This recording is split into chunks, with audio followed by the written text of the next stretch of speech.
Less dialogues, more violence, more stylish Balayya.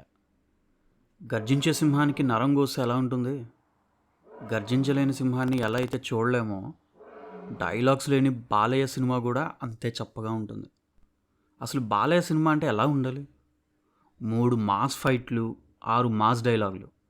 అలాంటిది బాలయ్యతో hardly మాట్లాడిపించారు. Balayya మూవీలో స్టోరీలు ఎవడు ఎతకడు, కానీ మాస్ డైలాగ్స్ ఎతుకుతాడు, మాస్ ఫైట్స్ కోసం ఎదురు చూస్తూ ఉంటాడు. విజువల్స్ బాగున్నాయి, action episodes are good, but Balayya నోరు తెరిచి మాట్లాడే అనిపిస్తూ ఉంటుంది చాలాసార్లు. డైరెక్టర్ బాబీ బాలయ్య బాబు ఏజ్కి తగ్గట్టు స్క్రిప్ట్ రాసుకున్నారు.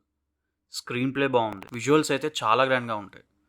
కానీ బాబీ ఆ చేత్తోనే ఇంకొన్ని డైలాగ్స్ బాలయ్యకి రాసుంటే తోపు ఉండేది అని జస్ట్ నా ఫీలింగ్స్ అంతే. సెకండ్ హాఫ్లో వచ్చే Daaku Maharaaj back story major plus for the movie అయితే క్లైమాక్స్ క్రింజే మ్యాక్స్.